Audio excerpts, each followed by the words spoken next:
will determine which path this region is on, with profound consequences for its people, now and possibly for years to come. One is the path of diplomacy, getting a ceasefire along the border between Israel and Lebanon, one that allows people from both countries to safely return to their homes and allows them to live there in security. Getting a ceasefire in Gaza that brings home the hostages, enables a surge in humanitarian relief to people who so desperately need it, and preserves the possibility of more lasting security in Gaza and in the region. The other path leads to conflict, more violence, more suffering, and greater instability and insecurity, the ripples of which will be felt around the world.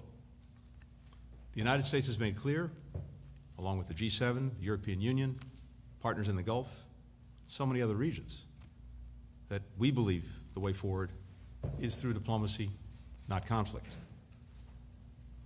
The path to diplomacy may seem difficult to see at this moment, but it is there, and in our judgment, it is necessary.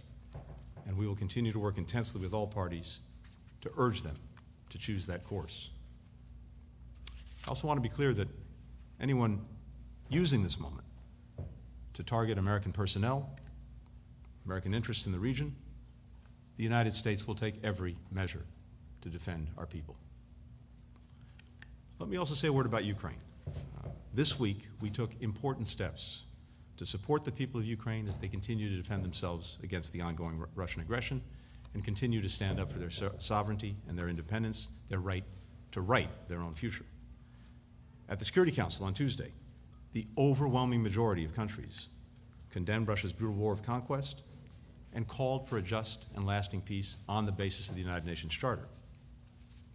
Crucial to that is pressing Iran, North Korea, and China, a permanent member of the Council, to stop providing weapons, artillery, machinery, and other support that Putin is using to devastate Ukrainian homes, energy grids, and ports. As we saw this week, support for Ukraine is not just rhetorical, it's tangible. Dozens of countries came together to pledge to help Ukraine rebuild. The G7 and other partners made additional commitments to strengthen its energy infrastructure in the face of Russia's ongoing assault, sending more equipment like turbines, portable generators that are crucial to keeping the lights on and keeping Ukrainians warm, heating homes, classrooms, factories, as Russia tries to weaponize the weather as we head into winter. On Wednesday, President Biden and I met with President Zelensky to discuss the ways forward for Ukraine to win this war, a discussion that they continued in Washington on Thursday, yesterday. To help Ukraine's courageous defenders and citizens, we announced a surge of support, $8 billion in new security assistance, including long-range munitions, an additional Patriot air defense system, and training for more Ukrainian F-16 pilots. Starting with the Quad Leaders Summit in Wilmington on Saturday and throughout this week, we've also advanced our vision for a free, open, secure, prosperous Indo-Pacific. President Biden met with Vietnamese General Secretary Do Lam to deepen the comprehensive strategic partnership between our countries. We're enhancing cooperation on everything from creating resilient semiconductor supply chains to addressing environmental challenges along the Mekong River. We'll continue those conversations in a couple of weeks when we get together at the ASEAN Summit in Laos. Along with my counterparts from Japan and South Korea, we took measures to institutionalize our trilateral cooperation, building on the historic Camp David Summit and reaffirming our shared commitment to creating a trilateral secretariat to advance this work. Just now, I concluded a candid and substantive meeting with China's Foreign Minister Wang Yi.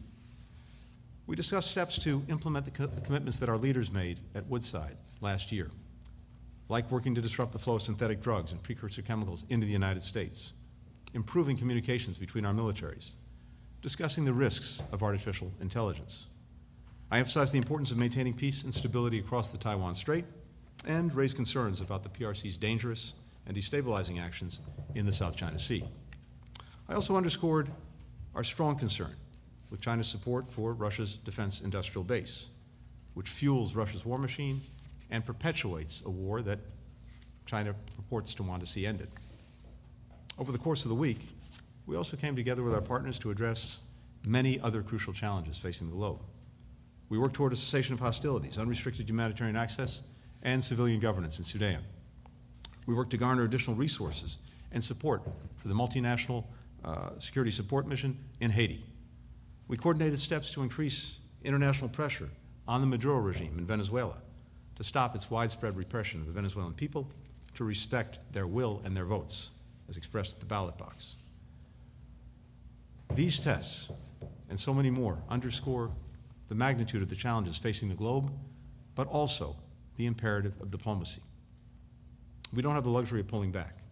In the coming hours, and for every remaining day of this administration, we'll remain intensely focused on addressing these challenges as we work to make a better world. Thank you. First question goes to Andrew Mitchell, NBC. Thank you very much, Mr. Secretary. Andrea.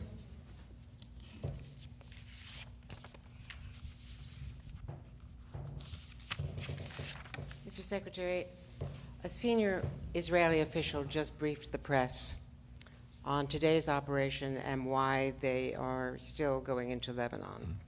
The senior official said that their intel told them that there was a plan to encircle Israel and eliminate Israel by 2040, that Sinwar on October 7th jumped the gun, that they have been defending themselves ever since, that they feel that Nasrallah was the key, the linchpin to all of this, and Hezbollah, that after a year they felt that they had to get people back in their homes, that they went after Nasrallah, and in today's strike were targeting him. Clearly, they don't know what they've achieved.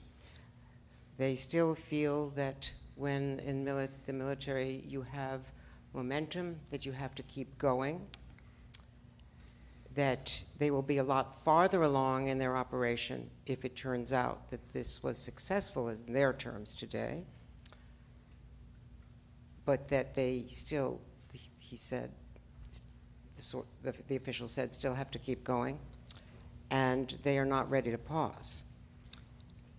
From your conversations, what is your perspective about whether Israel continuing with this operation and not going in on the ground, which they said is not preferable, but if doing this in what they consider a targeted way is a legitimate response to what they see as an existential threat, or if there is an other alternative, a diplomatic alternative? Andrea, I will let Israel speak to their operations and their objectives. It's not my place. The American objectives and the American policy. Look, we and many others have been clear about what we see to be the best path forward.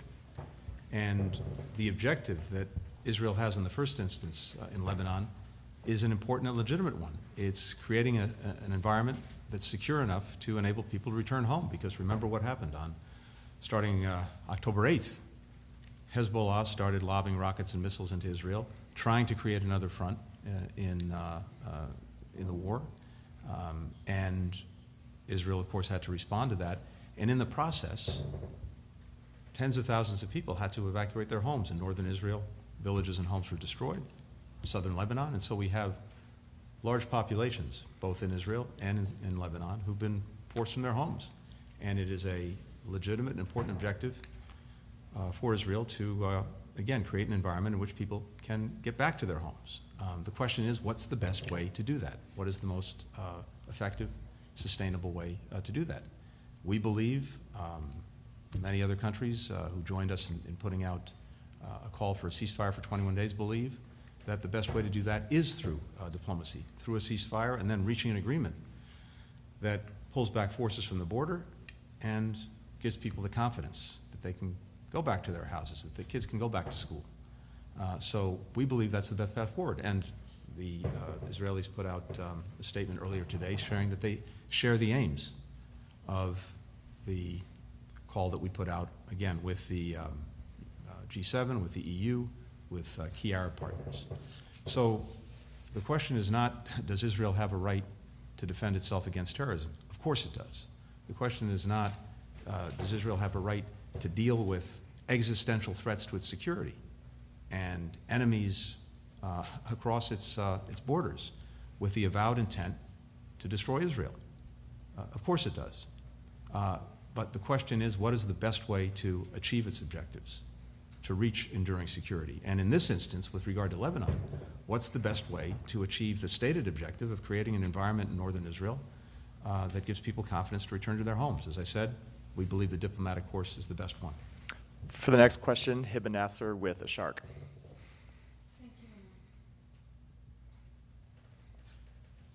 Thank you, Mr. Secretary. I want to ask the question again. Since October 7, you've been saying that Israel has the right to defend itself. And you've been stating all the time that they have the right to defend themselves against Hezbollah and Iranian proxies in the Middle East.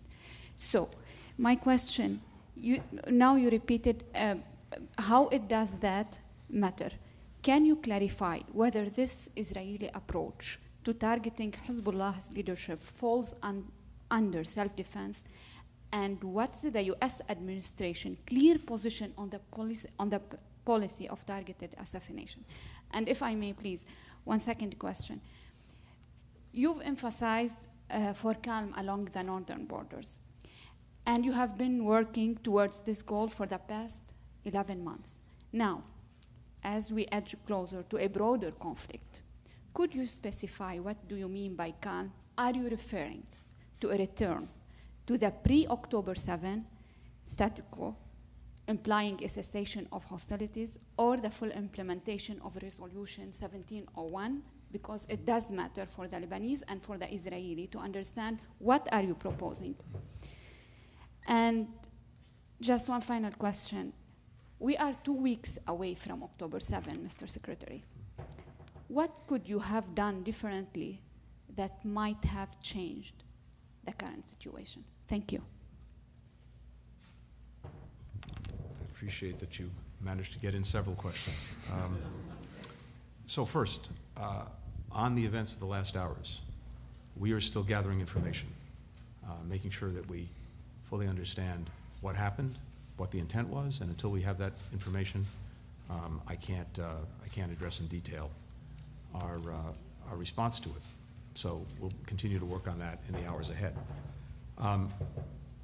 With regard to a broader conflict, we've said very clearly, you're right, ever since October 7th, that one of our objectives, besides making sure that Israel does what it needs to do to make sure that October 7th never happens again, besides doing everything we can to try to make sure that people who are caught in this horrible crossfire of Hamas's making and who are suffering so terribly, women, men, children in Gaza, that they get the protection that they need and the assistance they need.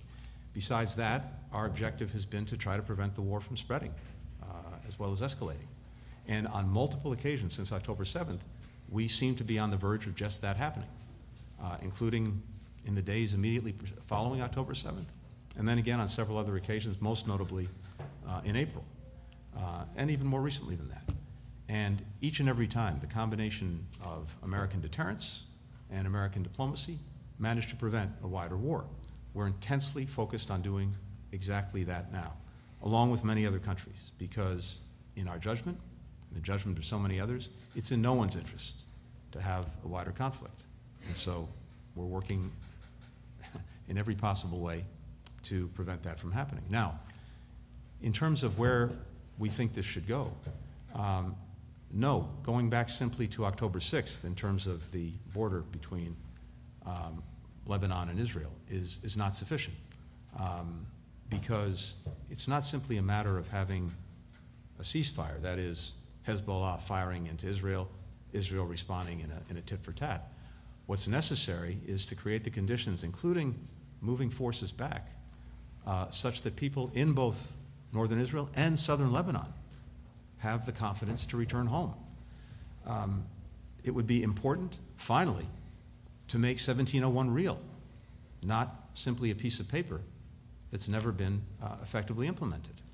And I remind as well that as part of Israel leaving Lebanon in 2000, after it had been bogged down there for 15 years, as part of that, and through 1701, the understanding was that any of the armed militia would put down their weapons the state should have a monopoly on the use of force. Hezbollah never did that. And it's presented an ongoing threat to Israel ever since, again, with the avowed goal of eradicating it. So in this instance, the most important thing to do, again, if the objective is to just get people home, get kids back to school in Israel and in Lebanon, most important thing to do through diplomacy is to try first to stop firing in both directions, and then to use the time that we would have in such a ceasefire to see if we can reach a broader diplomatic agreement on this. I think it would have to proceed in phases, but we have to have conditions on the ground such that people know with confidence that they can be safe in their own homes. And finally, as we come to October 7th and the anniversary of that horror, our focus is not thinking about the past. Our focus is intensely on the here and now and the efforts that we continue to make to get a ceasefire that brings the hostages home, that results in a surge of humanitarian assistance to the people in Gaza who desperately need it, and that opens the prospects for enduring peace and stability. That's where our focus is. That's where it's going to remain. Olivia Gazis with CBS. Thank you very much, Mr. Secretary. I also have a multi-parter, so with we go. your indulgence. Mediators were in the thick of negotiations in July when Ismail Haniyeh was assassinated in Tehran. Now there's the unconfirmed possibility that Hassan Nasrallah has been targeted, possibly killed. Just days after the U.S., of course, put forward its ceasefire proposal with a coalition of countries. How can the U.S. continue to put its weight and credibility behind these proposals when it can make no assurances that its mediators won't be targeted and won't be killed? To put it bluntly, Mr. Secretary, are the ceasefire proposals that you had been efforting in Gaza and in the north now dead? On Iran, to date, Tehran seems to have been deterred through, as you mentioned, U.S. efforts from directly retaliating against Israel and other interests, including after the assassination of Haniyeh, including after the pager operation in Lebanon. Is the U.S. willing to continue its efforts to deter Iran, especially as some of these operations that the Israelis are engaging in come with little advance notice, if any? And on Ukraine, earlier this month, you and Foreign Secretary Lamy stood in Kyiv and said that you would continue deliberations about long-range weapons capabilities in Russia over the course of the UN General Assembly, engaging with Western allies. The Germans came out this week publicly to voice their opposition to that capability. Is there a clear answer from the U.S. To this request from the Ukrainians? And if not, how much longer do you expect them to wait for a clear answer? Thank you. Thanks. Olivia, with regard to the ceasefires, both in Gaza and in Lebanon, I don't think the question is one about individuals. The question is one about interests and what is in the interests of the respective parties, and getting them to act on those interests. I mentioned a moment ago, in the case of Gaza, the interests of all concerned really should go to bringing this ceasefire agreement across the finish line that we've been working to do now for the last several weeks. It's manifestly in the interest of Israel, which in Gaza has accomplished the military objectives that it's set out at horrifically high cost for civilians who were caught in the crossfire that Hamas created. But those military objectives have been achieved. And so getting the hostages home, putting Gaza on a better path, I believe is in their interests. It's manifestly in the interests of people in Gaza who would get immediate relief from the war, immediate relief in terms of a surge of humanitarian assistance, and a commitment from the international community to help them rebuild their lives. And it should be in the interests of Hamas if, as it says, it represents the interests of those Palestinians in Gaza, because the ceasefire would advance those interests. So irrespective of the individuals involved, the interests are clear, and whoever the individuals are, they'll have to make determinations and decide. Similarly, when it comes to Lebanon, same thing. It's clearly in the interests of the Lebanese people to have peace, to have security, to have stability, to not live under threat. and certainly in their interest to avoid a wider war where inevitably the biggest victim of such a war, those who would suffer the most, are the Lebanese people. And so those who purport to represent their interests and have their well-being at heart should find a way to act on those interests, irrespective of the individuals involved. And this is what so many of us are working to put forward. We've been very clear in not just what we've said, but also in what we've done, including the deployment of significant assets in the region, that we will do our part to deter further conflict, to deter escalation, to deter a widening war. And there are two sides to that coin. One, to avoiding that wider war. One is this deterrence, and we are committed to it. But the other is diplomacy. And as I mentioned before, on several occasions since October 7th, we've been on what we judge to be the brink of that wider war, and through a combination of deterrence and diplomacy, we've managed to prevent it. That's what we're focused on now, and all parties in the region, I think including Iran, know that and can see that. And then finally, with regard to Ukraine, I wasn't there because I was here in New York representing the President and the administration. So while I got a chance to see President Zelensky with President Biden briefly when they were both in New York, the meeting that took place yesterday was one that I wasn't part of. And I can tell you, though, from the readout that I got from the meeting, that it was not only very good and very positive, but among other things, it resulted in, or we announced at the same time, the provision of significantly more assistance to the Ukrainians, notably security and military assistance, more than $8 billion worth, that will carry us through the end of this administration. In the conversation between the President, President Biden, and President Zelensky, the Ukrainians presented their plan for victory, and I'll let them speak to the details of that, including what's necessary in their judgment to achieve it. And we are studying it very carefully, and that includes what, if any, additional things we or other partners of Ukraine would be called on to do in order to help them achieve that success. But the President's been very clear that he's committed to Ukraine's success.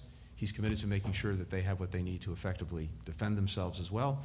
I've said it many times, and I'll say it again. Every step along the way, we've adapted and adjusted to those needs, and I'm convinced we'll continue to do so. And for the final question, Mark Manier with South China Morning Post. Hi, Mr. Secretary. Thank you very much. Brazil and China, a couple of hours ago, pushed further on this idea of sort of mediating with a peace plan. Can I get your reaction to that? Is it a distraction? Is there a useful part of that, particularly in light of President Zelensky's opposition to it?